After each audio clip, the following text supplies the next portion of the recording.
कोई कहता है कुछ बातें हमें रामायण से सीखनी चाहिए। महाभारत और रामायण दो ऐसे ग्रंथ हैं जो जीवन जीने की कला सिखाता है। महाभारत भी एक ऐसा अद्वितीय ग्रंथ है जिस ग्रंथ के माध्यम से हमें भगवत गीता जैसा ग्रंथ प्राप्त हुआ। महाभारत में एक बहुत ऐसा एक पात्र है जिस पात्र की वजह से महाभारत हुई, जिसको कहते हैं हम द्रौपदी। रामायण ऐसा ग्रंथ है जिसमें एक पात्र है सीता मैया, इनकी वजह से रामायण हुई। रामायण महाभारत दोनों ग्रंथ एक भगवतीय शक्ति की आराधना हम करते हैं, मगर ऐसी शक्ति दो ग्रंथों में एक अलग अलग शक्ति है। महाभारत की हम बात करें तो द्रौपदी का वर्णन, द्रौपदी की महिमा, द्रौपदी का कार्य और द्रौपदी की वजह से क्या हुआ, पूरा महाभारत के ग्रंथ में बताया गया। यहां महाभारत में जो द्रौपदी की हम बात कर रहे हैं, उनको कहा गया कि एक बहुत बड़े संत आए हैं। द्रौपदी को कहा बहुत बड़े संत आए हैं। द्रौपदी ने सोचा मुझे उस संत का दर्शन करना है।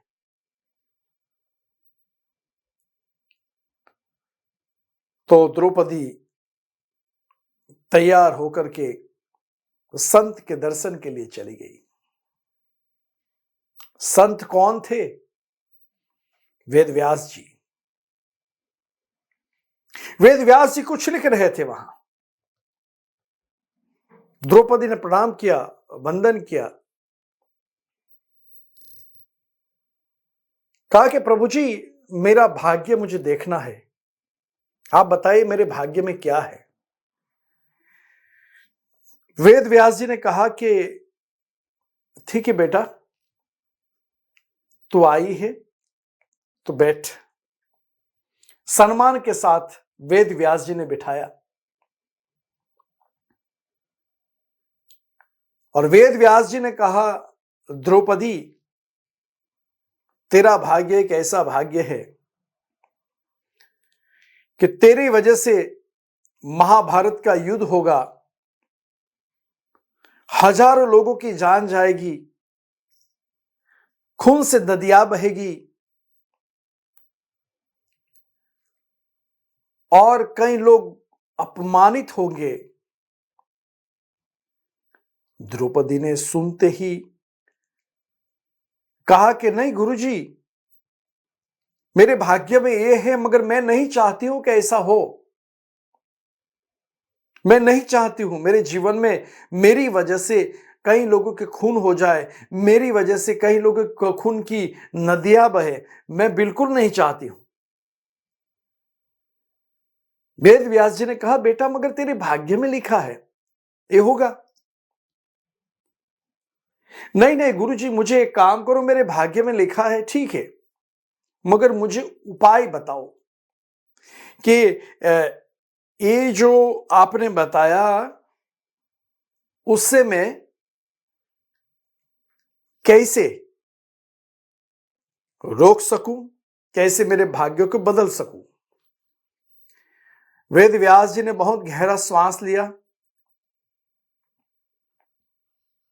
द्रौपदी को बताया द्रौपदी उपाय है, जीवन में 3 बात तो सोच लेना, 3 बात का नियम का अगर तू पालन कर सकती है तो मैं तुझे 3 अमूल्य बात बता रहा हूं। अगर वो तू जीवन में कर सकी तो तेरा भाग्य बदल सकता है। द्रौपदी ने कहा कि वेद व्यास जी मैं जरूर करूंगी, मुझे नहीं चाहिए कि मेरी वजह से खून कि नदियां बहे। द्रौपदी ने सुना तो सही, मगर सुनना बहुत आसान है, बात को सुन करके उसको निभाना बहुत कठिन है। आप गुरु के पास जाओगे और गुरु कहेगा कि तुझे ये करना है, ये करना है, वो करना है, ये करना है, उसी वक्त गुरु के सामने कहेंगे जी गुरु जी बिल्कुल, आपने जो कहा वो हम वही करेंगे, आपने जो कहा हम उसका आज्ञा का पालन करेंगे। तो गुरुजी तो बड़े खुश हो जाते हैं कि चलो मेरी आज्ञा का पालन तो होगा, मैं जो कहूं वो तो करेंगे। हर जगह हर शिष्य, हर गुरु की परंपरा शिष्य की परंपरा में बहुत बहुत एक चीज होती है। एक बार एक व्यक्ति गुरु के स्थान पे चले गया, उतनी उसकी जो पत्नी थी वो बड़ी आध्यात्मिकता को मानने वाली थी, गुरु में मानने वाली थी, गुरु के प्रति श्रद्धा थी, गुरु के प्रति समर्पण का भाव था। तो एक दिन रहे, 2 दिन रहे गुरु के पास, पति भी था, अपना बिजनेस बंद करके चलो, पत्नी ने कहा कि चलो चलते हैं। फिर दूसरे दिन तीसरे दिन उसके पति कहता है कि भाई चलो तेरी पूजा पाठ हो गई, गुरु का दर्शन हो गया, हम चलते हैं, हमारा इतना बड़ा बिजनेस है, बिजनेस में बंद करके मैं आया हूं कि चलो गुरु जी का दर्शन कर ले। तो गुरु जी के पास गए आज्ञा लेने के लिए कि गुरु जी बस आपकी आज्ञा लेते हम पुनः हम आएंगे और आपका सत्संग सुनेंगे, आपके पास दीक्षा प्राप्त करेंगे और आपके चरणों में बैठ करके हम बहुत कुछ ज्ञान की बातें करेंगे। गुरु जी ने कहा बेटा एक दिन ठहर जाना, कल चले जाना। पत्नी तो मानने लगी कि गुरु जी ने कहा एक दिन रहना तो रह जाएंगे, मेरे पति अपने आप में तर्क और वितर्क बुद्धि का व्यक्तित्व था। उसने सोचा कि नहीं नहीं नहीं, आज चले जाएंगे तो कल सुबह से हम दुकान, हमारा व्यापार है, ऑफिस खोल देंगे, तो कल से काम चालू हो जाएगा। तो उन लोग चले गए गाड़ी में बैठ के, धीरे धीरे धीरे आगे गए तो एक बिल्ली निकली, कार से पास हो गई। तो पति ने कहा गाड़ी के आगे से बिल्ली जाना यानी कि कोई ना कोई अपशकुन है, नहीं जाना चाहिए। अपने मन में सोच रहा है, अपने को पत्नी को बता रहा है। फिर बोलता चलो ठीक है कोई बात नहीं, हम भगवान का नाम लेकर के आगे बढ़ जाते हैं। तो आगे गए तो एक कुत्ता पास हुआ गाड़ी के, बोलता है अरे यार तो एक बार बिल्ली हुई, एक कुत्ता हुआ, थोड़ा अपशकुन जैसा लग रहा है। मन ही मन सोच रहा है, पत्नी को बता रहा है, फिर भी गाड़ी बोलते ओम नमः शिवाय जाप करके चलो आगे बढ़ जाते, भगवान का नाम लग गया, आगे बढ़ जाओ तो कुछ नहीं होगा। तो उसके आगे गए तो एक भैंसा पास हो रहा है गाड़ी से, गाड़ी के आगे से भैंसा पास हो रहा है। तो मन ही मन सोच रहा है यार बिल्ली कुत्ता भैंस क्या है, अपशकुन तो है ही, चलो कोई बात नहीं, हनुमान चालीसा का पाठ कर लेते हैं तो जो काल है हमारा अच्छा हो जाएगा, हनुमान जी रक्षा करेंगे। वो आगे बढ़ गए, धीरे धीरे आगे बढ़ने लगे और जब आगे बढ़ने लगे तो वहां देखा एक गधा पास हो रहा है गाड़ी से आगे। उन्होंने सोचा यार ये तो अभी अपशकुन है, अभी आगे नहीं जाना चाहिए। पत्नी को बताया, पत्नी ने कहा ठीक है पतिदेव आपकी जो आज्ञा, आप जो कहोगे वही मैं करूंगी। तो फिर वो गाड़ी रिटर्न यू टर्न लगा दिया, वापिस गुरु जी के पास आश्रम में पहुंचे और आश्रम पहुंचे, गुरु को जो प्रणाम किया। गुरु जी का बेटा वापिस सब लोग आ गए। तो नहीं गुरु जी क्या हुआ था कि हम जा रहे थे, पहले बिल्ली मिली, थोड़ा सा संकेत तो आया कि अपशकुन है, फिर बोला चलो भगवान का नाम लेके आगे चलते हैं। कुत्ता मिला तो ऐसा लगा कि यार और अपशकुन है, फिर और आगे चले तो भैंसा मिला, तो चलो हनुमान चालीसा का पाठ लेके आगे करेंगे, कोई बात नहीं। मगर आगे गधा मिला, तब गुरुजी मन नहीं माना कि नहीं, आगे नहीं जाना चाहिए। तो गुरुजी ने क्या कहा, क्या बोलता, नहीं, फिर हमने यू टर्न कर लिया और मैंने सोचा कि अभी आगे नहीं जाना चाहिए। ठीक है, गुरुजी ने बात सुन ली और गुरुजी ने एक शब्द बोला, बेटा मैंने तो कहा था कि यह नहीं जाना चाहिए, आज आप ठहर जाओ। आपने वो गधे की बात मानी मगर गुरु की बात नहीं मानी। गुरु ने कहा फिर भी आप चले गए, मगर गधा बीच में आ गया तो आप रिटर्न आ गए वापिस। तो कई बार शिष्य भी बड़े चतुर होते हैं, अपनी बुद्धि तर्क वितर्क लगाते रहते हैं। तर्क वितर्क बुद्धि लगाने के बाद वो सोचते हैं कि हमें जो गुरु ने कहा वो नहीं, हम अपने काम। तो कई बार गधे की सुनते हैं मगर गुरु की नहीं सुनते। यहां वेद व्यास जी ने द्रौपदी को कहा कि बेटा मैं तुझे उपाय बताऊंगा, मैं तुझे उपाय बताऊंगा, और वो उपाय जो है 3 उपाय है। जीवन में अगर परिवर्तन लाना है, जीवन में तेरे भाग्यों को बदलना है, तो 3 चीज तेरे जीवन में अपना लेना, भाग्य बदल सकता है। मगर डिपेंड कि क्या। द्रौपदी ने शीश झुका करके गुरु को प्रणाम करके कहा कि जी गुरुजी मैं आज्ञा का पालन करूंगी। बोलता क्या? कहा कि कोई भी तुझे अपमान करे मगर तू इसका अपमान नहीं करेगी, किसी का अपमान नहीं करना है, पहला नियम। द्रौपदी ने कहा कि जी गुरुजी, ऐसे मस्तक झुका करके, जी गुरुजी मैं जरूर ये आपका पहला नियम का पालन करूंगी। दूसरा नियम, बोलता दूसरा नियम, कोई अपमान भी करे तो गुस्सा नहीं होना है। द्रौपदी ने सोचा कि ये तो बहुत सरल है, वो तो मैं कर सकती हूं। दूसरा नियम भी वेद व्यास जी ने बताया कि भाई कोई अपमान भी करे तो गुस्सा नहीं होना है। द्रौपदी ने कहा तीसरा नियम, कोई अपमान भी करे और तो गुस्सा भी हो जाए मगर उनका बदला नहीं लेना है। द्रौपदी ने कहा कि ठीक है, बड़े सरल 3 नियम है।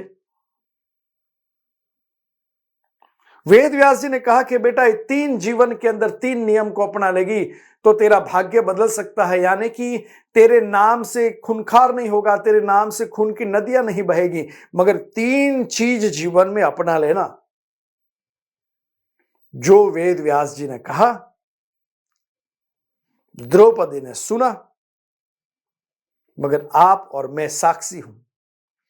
वेद व्यास जी ने जो कहा महाभारत का युद्ध ये 3 चीज की वजह से हुआ, और 3 चीज आपके जीवन में, आप देखो आज भी महाभारत है, वो महाभारत सिर्फ कहानी नहीं है, हमारे जीवन का एक चित्र है। हमारे जीवन के अंदर एक कहानी हो तो हमने सुनी, जो हुआ महाभारत का युद्ध हुआ, कौरवों पांडवों के बीच में बड़ा युद्ध हुआ, उसमें मूल तत्व रही द्रौपदी। वेद व्यास जी ने कहा किसी का अपमान मत करना। दूसरा कहा कोई तेरा अपमान करे तो गुस्सा मत होना। और तीसरी बात ये कही, अपमान भी हो जाए, गुस्सा भी हो जाए, मगर बदला नहीं लेना। आज के इस कलयुग के समय में यही 3 चीज हो रही है, और इसके लिए देश और प्रदेश, एक दूसरे देश एक दूसरे के साथ झगड़ा करते हैं। ये भी बहुत बड़ा महाभारत है। जीवन का सत्य यही है कि आज हम वही कर रहे हैं। मैं आप सबको कहता हूं, महाभारत का युद्ध सिर्फ और सिर्फ कहानी नहीं है, हमारे जीवन का बहुत बड़ा ये 3 सूत्र का 3 पैर ऐसा है। हम किसी का अपमान कर लेते हैं, हम कोई अपमान करे तो हम गुस्सा हो जाते हैं, कोई अपमान करे गुस्सा भी कर लिया, चलो अपमान भी कर लिया, मगर हम हर वक्त ये सोचते हैं मैं उसका बदला लूंगा या लूंगी। ये 3 चीज अगर जीवन में अगर आप अपना लो, जीवन के अंदर परम शांति मिलेगी। जीवन के अंदर आपको अपने आप में उस तत्व के पास पहुंच जाओगे जिस तत्व में सत्य, चित्त और आनंद रहता है। और ये तीनों तत्वों को अगर निकाल दिया जाए तो हमारे पास प्रेम का एक बूंद जीवन के अंदर, इस प्रेम रूपी बीज एक पौधा बनेगा और यही प्रेम रूपी पौधा एक प्रेम का वृक्ष बनेगा और वृक्ष के नीचे प्रेम से हजारों लोग आनंद की प्राप्ति करेंगे, हजारों लोग की खून की नदियां नहीं बहेगी। 3 चीज आपके जीवन के अंदर भूतकाल, वर्तमान और भविष्य तीनों को बदल सकती है। और अंक शास्त्र में भी 3 का महत्व तो बहुत बड़ा बताया।